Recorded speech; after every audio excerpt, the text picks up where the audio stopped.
Welcome back to Strange Stories with the Seeker and the Skeptic. I'm Brittany. I'm the Seeker. And I'm Jonathan. I guess that makes me the skeptic.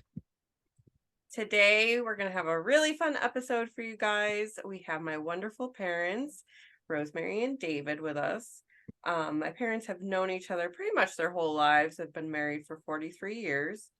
Rosemary, my mother, is a retired school psychologist, dedicated daughter to my 95-year-old Spitfire of a grandmother, and a devout Catholic. And my dad, aka Papa Place, is the man who gave me my book hoarding tendencies and fed my desire to understand the unexplained with his love of a good conspiracy theory. So welcome to the show. Thank you guys so much for being here. Okay, thanks. No Thanks for problem. having us. Yeah. We're very excited to have you guys. So we'll definitely get into talking about all of our different experiences growing up in your household with the unexplained. But Mom, you had mentioned that something had happened to you in your childhood. And I don't know if I knew this story, so I'm wondering if you could tell us what you saw over the lake. Yeah, it was kind of a one-time thing, and it was pretty much unexplained. But for your listeners who don't know, we live on Lake Ontario, and there are 3 nuclear power plants right on our lake, within a few miles of where we live. So when I was a little girl, and this was about the time that the first power plant was operational, and then I don't think the other 2 were yet. My father had a friend who lived out in Scriba, which is near the lake, and he kept seeing all these strange lights over the lake.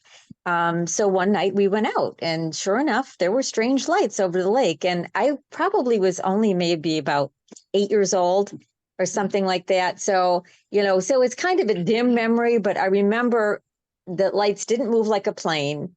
Then they were right about where the nuclear power plants were. So that's about the extent of my extraterrestrial experience, if you will.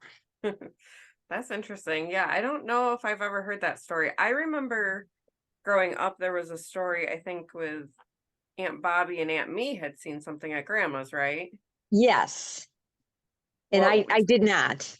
You weren't there, but reason. I vaguely have a recollection of them talking about it, but I was there, but they went down to explore whatever this phenomenon was, and I didn't for whatever reason. And then I didn't remember afterwards that they had even done it until they told me. That's strange. It was very strange. So I've told a little bit on the podcast about some of the things that we experienced growing up. But when it all started, I was pretty little. I was, a lot younger. So I want you guys to tell from your perspective, like what happened in our house and when did it start happening? Oh, what didn't happen? I want to say I noticed, well, Erin your sister, kept coming to us and talking about the green girl that was in her room. And I, being cynical, I put it down to, you're reading too many of those Goosebumps and R.L. Stine books. And she was probably, I don't know, like 8 or 9 or whatever. So, but then after things started happening, I kind of like, okay, maybe this isn't all just, her imagination. And we figured out that the green girl was green because her walls were painted green and the girl was transparent. So that's how she ended up being the green girl. And so it was just kind of odd things. And people say, wow, that's really scary. And I'm like, it really wasn't. It was kind of, it was just kind of strange. We had a lot of like what I would call residual activity, like things that didn't seem to have intelligence behind it, like the green girl. One time I saw a dog that was like, all I can say is it looked like it was made of smoke. And I had just let our dogs outside. It was like about 6 o'clock in the morning. And I hear these little toenails coming down the hallway. And I recognize that as, that sounded like my dog. And then I went like, wait, my dog's outside. And so I saw it coming. And it was about the size and shape of my Sheltie. But it looked like it was made of smoke. And it disappeared. We have an island in my kitchen, and I was standing on the other side of the island, and it disappeared out of my line of sight, and then it was gone. So, we've had a lot of, residual, what I would call residual activity, footsteps, that sort of thing. We've had different people come and investigate our house, and they did see an image in our garage, of all places, in the rear view mirror of our car, that was like a soldier in uniform. So do you have any idea where that picture is? Because that is such a clear picture. Yeah. Geez, I don't. We'll have to look for the stuff somewhere. It'd be cool to Aaron see. may have it, but who knows? Yeah. So there's a picture of that. Yes. Okay, what military uniform? Mm-hmm. Do you know what era it would have been from? Like just by looking at it, and do you happen to know? I really don't remember. I think I don't think it was modern. no, it wasn't. No. It was, I don't know. So I don't know. It could have been revolutionary, could have been Civil War. I'm not sure, but it wasn't It wasn't a modern uniform. right. What were some of the experiences that you had, Dad, early on? Well, the thing that made me believe in all this is I was home alone. Mom was at work. You guys were in school. And the dog, at that point, we only had Chloe. So she was in bed with me. And suddenly I felt something get in bed with me. And then it was like a little kid running across the bed. Like you would run back and forth in the bed. And that's what I felt. Oh, so you felt like an actual A physical feeling, yes. Yeah. Yeah, I remember, growing up, I would always see shadows out of the corner of my eye, definitely like little ones that looked like animals, would hear footsteps. I remember times hearing like somebody typing on the computer and thinking it was like you, Dad. And so I would go and check, and there would be nobody in that room. Yeah, well, I had an experience like that too.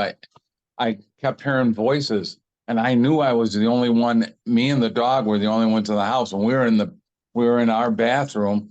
So I come out and look, and it sounded like there was people out here, like there was a party going on, and there was nothing out here at all. Yeah. And I wasn't playing any music or anything like that, and we're too far away from any of our neighbors to hear music. Mm-hmm. And just for the sake of context, these two experiences that you just explained, what years would those have been generally? Like what decade at least? Oh, in 90s, 80s? Probably in the 90s, I would be my guess. Some into the 2000s. Well, the running joke at our house was always that that the ghosts were attracted to Erin. And so when she was away at college, we would have like hardly any activity going on at all. And then about a week before she'd come home for a break or whatever, everything would start up again. And we're like, oh, they know the Erin's coming home. So, so we kind of blamed Erin for a lot of this. she seems to be a magnet for this kind of thing. She definitely does. And that's interesting because you had said, Mom, that there's some energy that feels like there's a consciousness to it, and then there's some that just feels like residual. So kind of talk to us about how you like see those different categories and what experiences you've had with them. Well, I mean, obviously I'm not a paranormal expert, but, to my understanding, a residual activity is just it's not aware of you. It's just kind of like a tape that's being played over and over again. You know, more of a consciousness is that they interact with you, or something like that. So we definitely have both. Mhm. Definitely have both going on. In what ways have they interacted with you? Well, they like to take our stuff, and Yeah. um, and and sometimes it will come back, and sometimes it won't. And what if it does come back? It's always in an odd place where you know darn well you didn't put it, or you've already looked there a bunch of times. So, you know, that happened with the Aaron scholarship check. We tore the recycling bin apart 3 different times, and then we found it like laying on top of the recycling. I'm like, well, we know that we looked there. Mhm. Like they seem to like my jewelry and my makeup. They they took that. Most recently, we haven't, honestly, we have not had a lot of activity in the last couple of years, but Aaron's coming home next week. So recently they stole my sunglasses, and I wouldn't have really cared, except they were prescription sunglasses and they cost me a lot of money. And so I looked all over. I tore the house apart. I even asked up to the nursing home where grandma is if anybody had found a pair of sunglasses, although I know I didn't, you know, leave them there, because they're either on my face or in my purse, you know. So if I take them off, I put my regular glasses on and put the sunglasses in my purse. Mhm. So And I looked everywhere. yeah, and like on top of our desk, we have like a bunch of old glasses and a bunch of old, like just regular plain old cheap sunglasses. So there's probably 4 or 5, you know, glass cases up there. So I had actually broken my good glasses, and so I was looking for a pair of my old glasses to wear until the new ones got fixed. And so I'm opening up all the cases, and I'm like, wait, I don't remember seeing that case up here before. And open them up, son of a gun, there were my sunglasses. Sometimes if you yell at them, they'll bring stuff back. Mhm. Yeah, that definitely worked for me before. Yeah. You know, when things were taken, you have to get a little mean, and then they're Mhm. like, okay, we'll return them. Yeah. So tell them about your keys. So I was getting ready to go to the doctor's one day. Mom was at work. I was here by myself. You guys were in school. And I went to get the keys off the key rack that's hanging in the living room. My keys weren't there.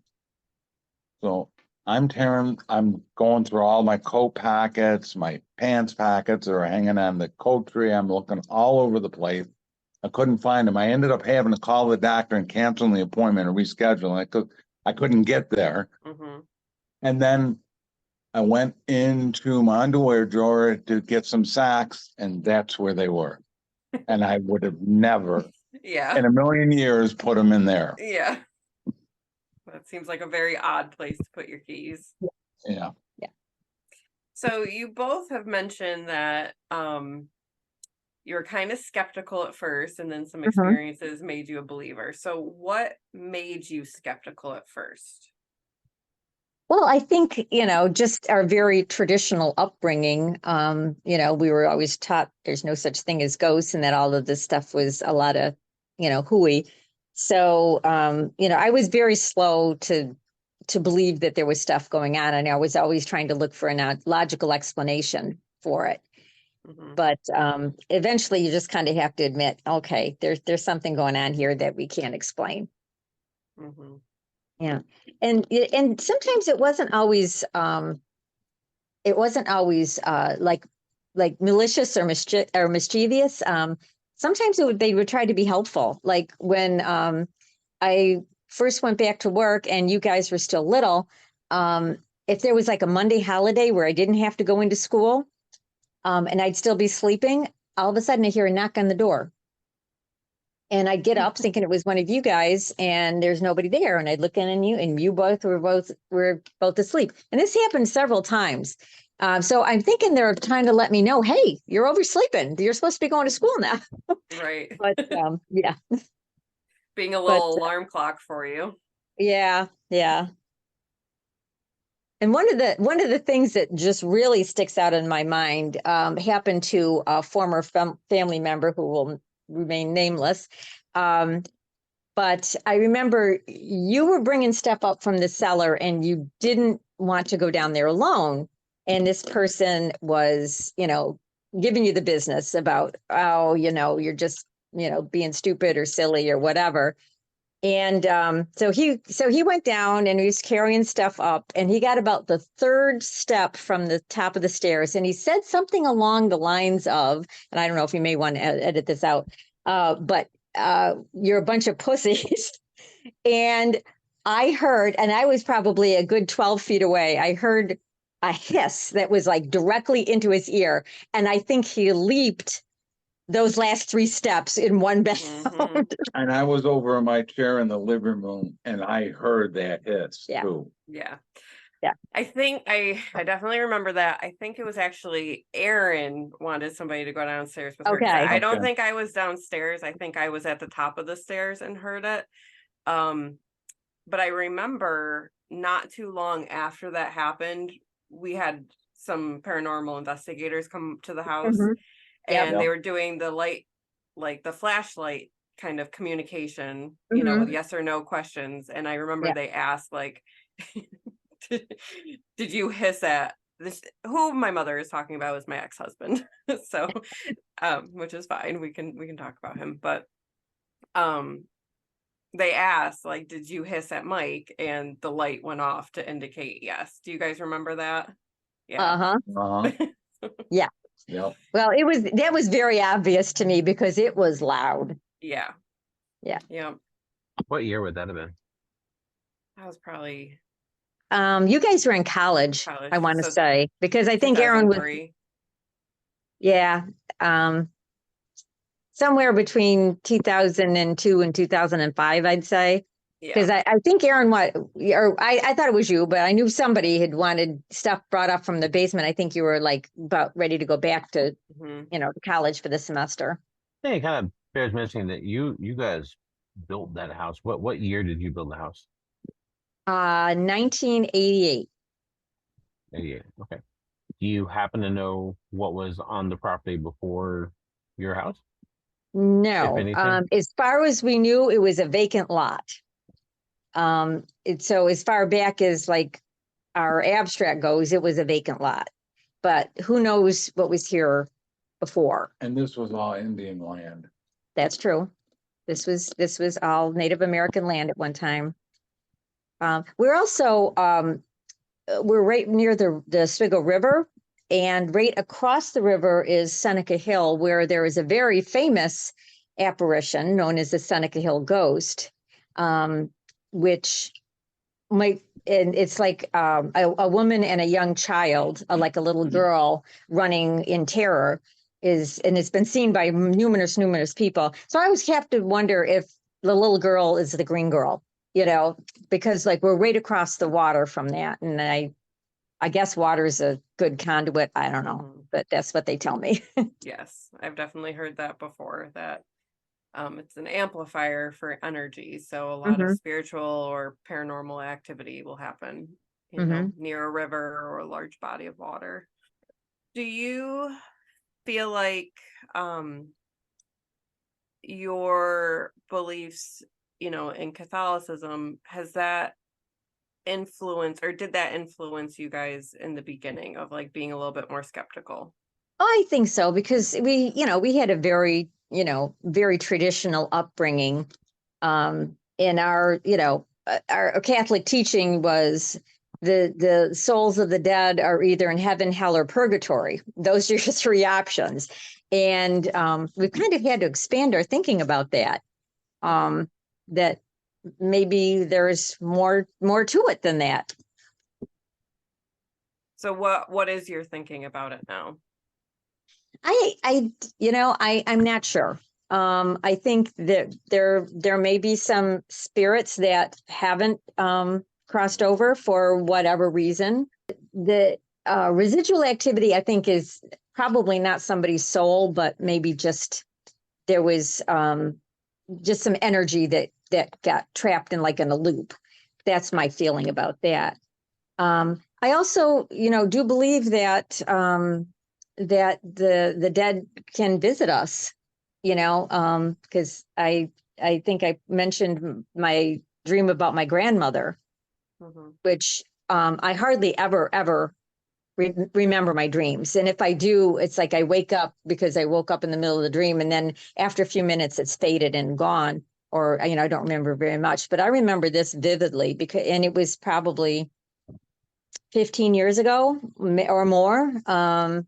But I remember she had been gone for quite a while, and she wasn't particularly on my mind. And she popped up in the middle of a dream I was having where she didn't belong. It was about school.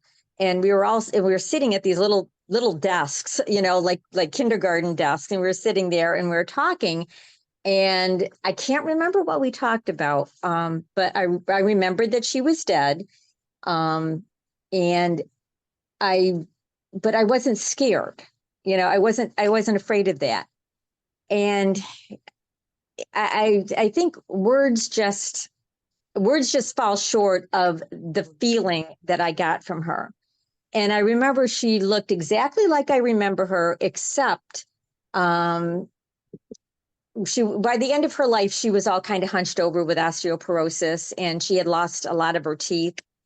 But so I remember her sitting up nice and straight and tall and having these dazzling white teeth, but everything else was exactly the same. Her little apron, her little square glasses, her hair in a bun, exactly the way I remembered her, but the feeling that just emanated from her. And like I said, words just can't fully describe it. It was just a feeling of total peace and love and contentment that just oozed from her pores. So my feeling is, if that's what the other side is like, that's not so bad. Yeah, it gives you some comfort and not Yeah. feeling as afraid. Everybody's time is going to come, obviously, Exactly. but your experience, it sounds like, helps you feel a little bit more comfortable that it's going to be a good transition and a good I place to think so. go. I actually, I've said many times, I'm not afraid to die. I'm just not looking forward to dying because I don't like pain and suffering, Right.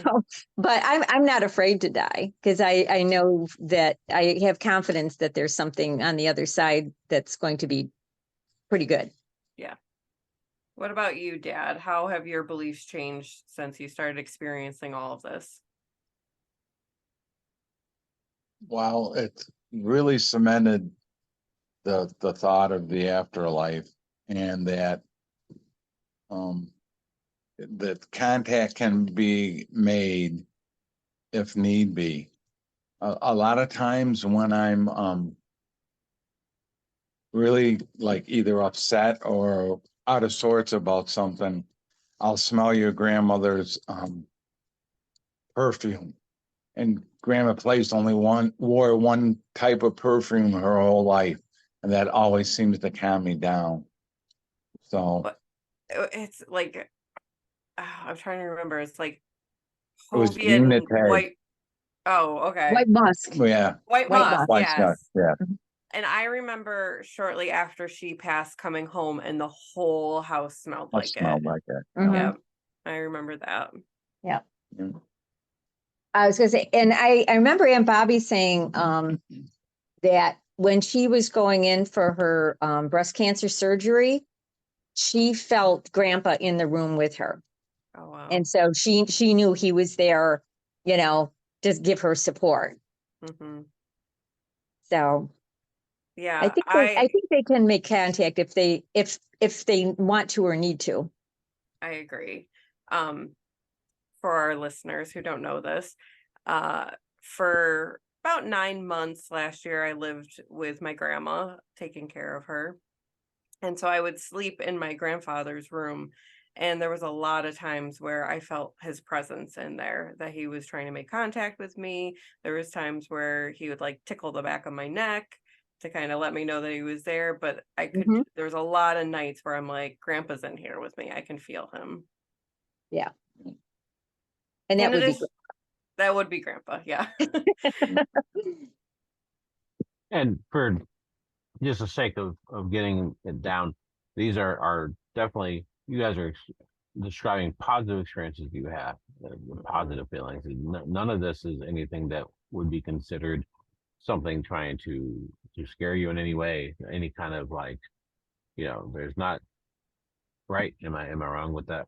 No, I would agree with that. Yeah. None of the experiences that we had I would characterize as like evil or, bad in any way. At best, they're mischievous and Yeah. take our stuff. Yeah. But, and nothing bad has ever really happened. And I've never, so people are like, well, aren't you afraid to live in a haunted house? And I'm like, yeah, well, you know, nothing bad has ever happened. It's just, sometimes it's a little weird and, a little kooky, but, they don't really scare me. Yeah. I would say probably the scariest thing was when Mike got hissed at, Oh, yeah. Oh, you yeah. know, But but that that was, was his own fault Yeah. because he was making fun of the ghosts. And, he did it the whole way up and down the stairs, and and then the last thing when he was almost to the top of the stairs, we all heard the hiss in his ear. So he did that to You himself. got what he was asking for. You don't insult your guests, even if they're invisible. correct. Well, and they probably think we're the guests, they were But that's Right. probably true. probably here That's very first. true. Yeah. Well, a few months back, Dad's cousin Mark did a reading for me, just because he needed somebody to practice on. So he Mhm. did a reading for me, and he definitely said that my grandmother is like my spirit guide, and I felt that ever since I've had, that dream about her. So it's kind of nice to know that your loved ones are watching over you, Mhm. and they can offer help or support if you need it. Yeah. Just for the sake of context, reading as in, are we talking about cards or something else? Like what's the context of reading here? Well, it was very strange because he asked if he could do a reading on me. So I figured he was going to come to the house or I go to his house or whatever. But he did it at his house and then he called me on the phone. And I'm like, okay, so I kind of think there were cards involved, but I'm not sure what kind. But a lot of the things that he said were very spot on.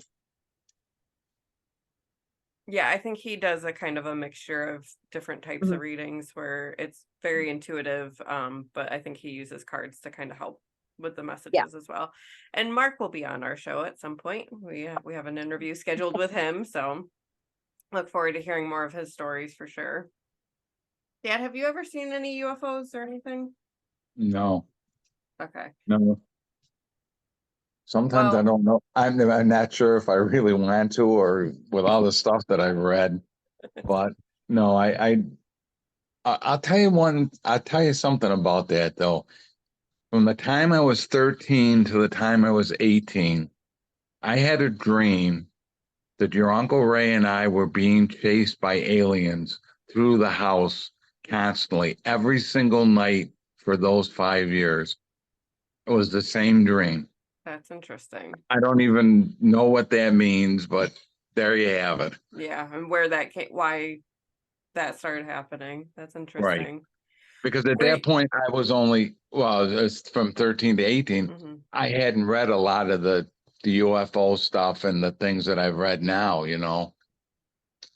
Do you think that influenced you to start looking into this stuff a little bit It more? might have subconsciously, sure. Mm-hmm.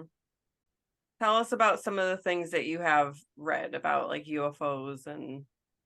Oh God, I've read about Roswell and the crash there. I've read there's a place called Exeter. There was a big UFO flap there, and they've claimed that they've found bodies and pieces and all kinds of things. I've read, and basically, there's not a conspiracy theory that haven't met that I didn't like. So. Yeah. So what do you think about aliens and UFOs based on Well, what you've read?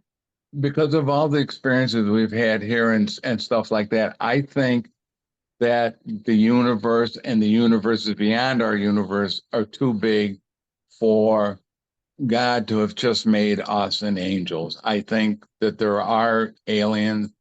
I do believe we've been visited. I don't know. Too many sightings and stuff have happened to all of them, for all of them to be hoax. And just this, if you're just looking statistically, there's got to be other life out there somewhere, Mm-hmm. whether it's like ours or not, but there's got to be something else. Do you think that they come from like another planet? Do you think they're coming from another dimension? What do you Oh think? my God. Well, there's all, yeah, it could be another dimension. It could be inside the earth. It could be another planet. There's, you know, there's all kinds of things. Mm-hmm. I'm not really sure. I just do believe that there are some out there somewhere, Yeah. and that some of them have been here, wherever they've come from. Well, if you think that, God created the universe and the billions and billions of stars and probably the billions and billions of planets surrounding those stars, I think it's rather egocentric for us to think that we're the only intelligent life and he only put it, intelligent life on this little rock. Because otherwise it's an enormous waste of space. For that vast universe and us to be the only ones. But like I said, it's egocentric thinking, because we just know what our experiences are. But Right. I think there's got to be life elsewhere in the universe, and whether they visited us or not, I don't know. But I'm sure that there's other intelligent life out there somewhere. I think it's all very interesting. I believe that, all of the things that you folks say that you have experienced over the years that you actually have, for sure. I have no doubt that these are things that are happening to you all. Based on experiences that I've had, people I've talked to, things that I've read throughout my life. There are people, and one of which was, as people continue to listen to these things, they're going to get sick of hearing me talk about John Keel. But John Keel was the guy who wrote the Mothman Prophecies back in the 70s. He wrote a lot of books, and one of his thought processes was that there are people, and then this apparently, at least was his thought process, or seemed to be, that it kind of ran in families, but there are people who are more likely to be able to experience kind of what he called, and there's a bunch of different ways to say this, but kind of people who are more likely to experience psychic phenomenon, and the people who are more likely to experience that, in his thought process, were sometimes likely to make it possible for people who don't generally have that predilection to be able to perceive those things as well. And or people who maybe had a little bit of a way to see that stuff, will be able to see it more the more they're around people who are strong in it. And possibly it's got nothing to do with where you are, and it has more to do with when the people in your life that are more attuned to those things are around, then you're more likely to share in that because they're around to do to kind of reveal that. I think that both of your daughters are people like that, from the stories that I've heard from both of them. Well, and Erin has definitely experienced some kind of spirit activity in every single place she's ever lived, including her college dorm. And she sometimes can identify who it is, whether it's her friend that passed away, or whether it's her former partner that passed away. But yeah, I think that she's definitely, I think they're drawn to her because she knows, she can sense her presence. So therefore she brings them to us. Yeah, she's a magnet or an amplifier herself. For sure.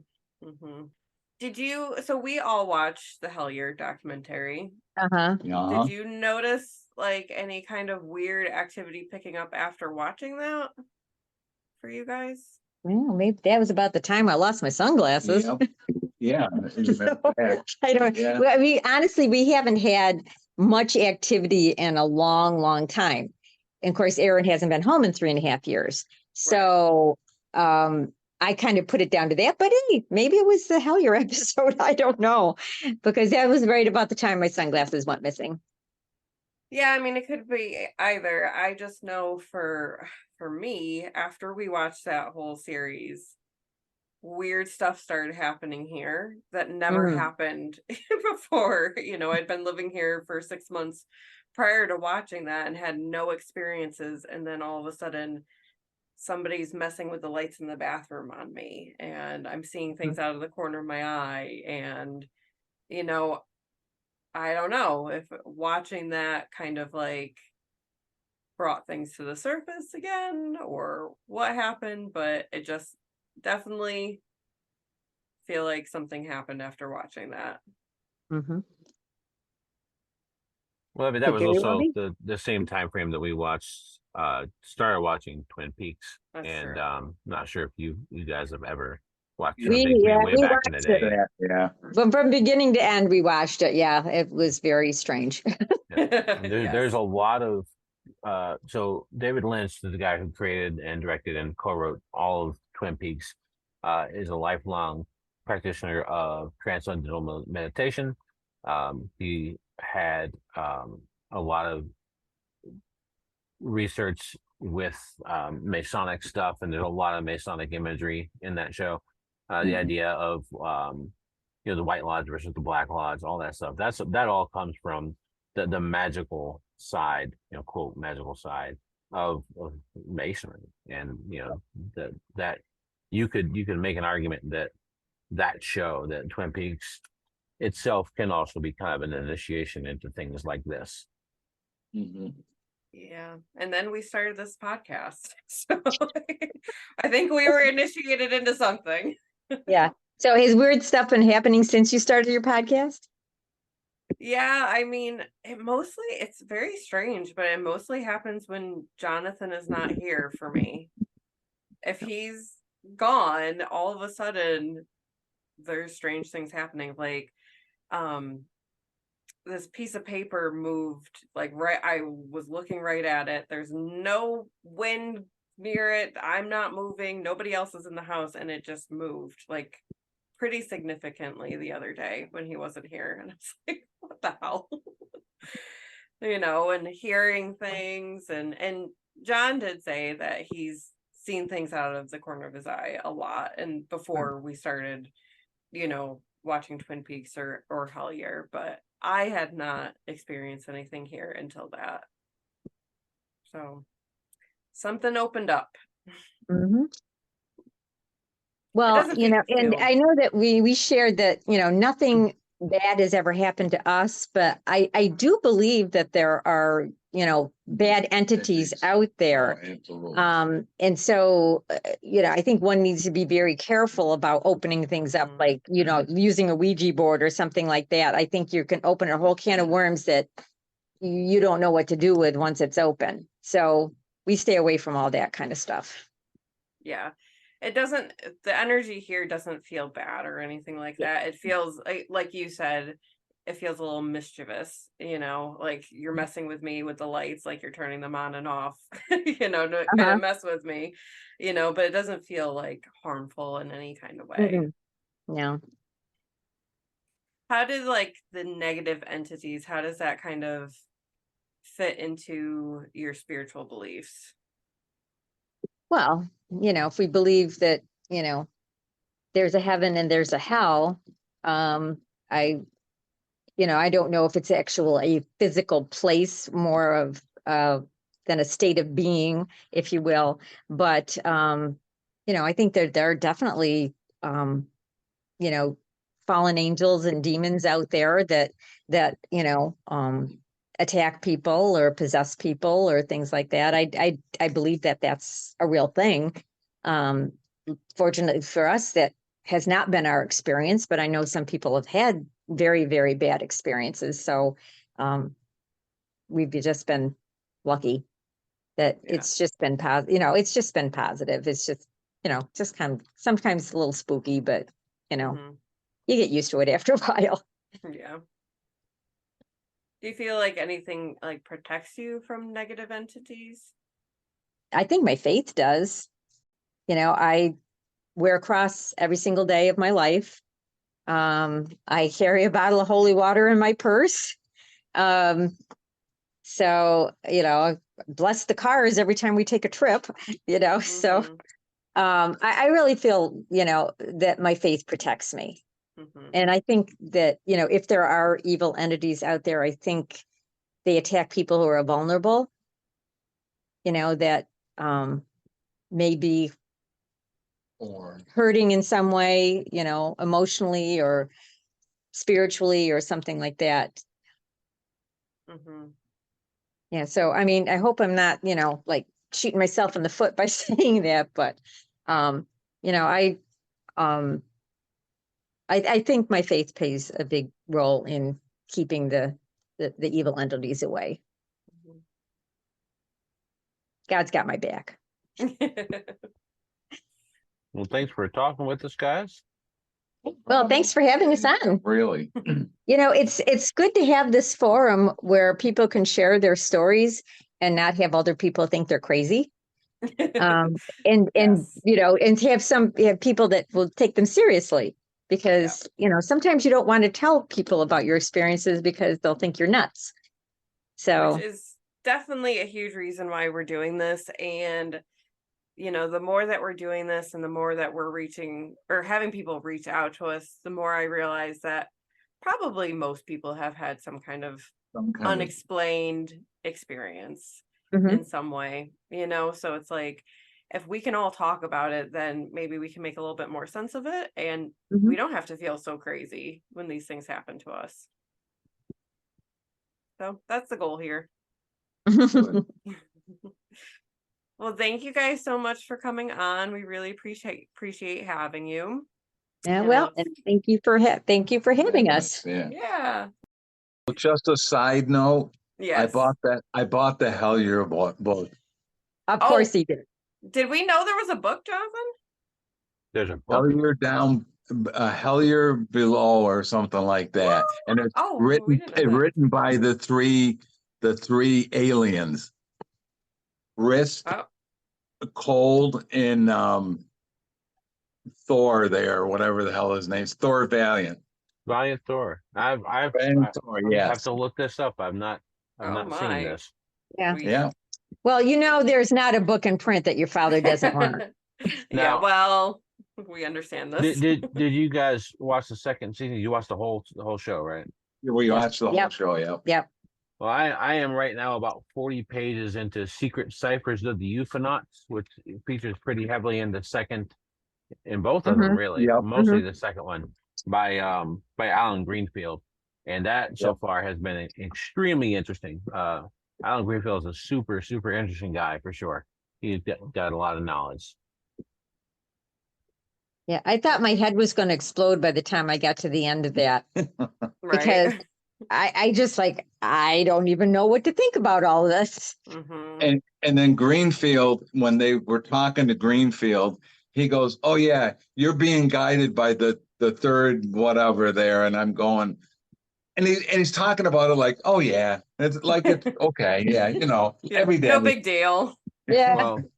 Well, from what I'm seeing about his life, and then as I did get to him a little bit, that's pretty par for the course for that guy. He's had some extremely interesting experiences. I bet. I can only imagine. I hope one Yeah. day to have a conversation with him. Yeah, that would be cool. Yeah, I Maybe feel he'll come like on your podcast. maybe we'll You become put that famous enough. we'll put that out to the universe. Alan Yeah. Greenfield, Yep. we've made it. Talk to us. Yeah. Yeah, I feel like we have fallen down a huge rabbit hole that I don't know if we'll ever be able to climb out of, but it's It's okay. fun. So Yep. we're in good company, right, Dad? Yeah, that's right, honey. All right. Well, this was fun. Thank you guys for doing this. It's Okay. okay. Take All it easy. right. Thank you so much for being here. If you have a strange story you want to share with us, email us at seekerandskeptic@gmail.com. We look forward to talking to you soon.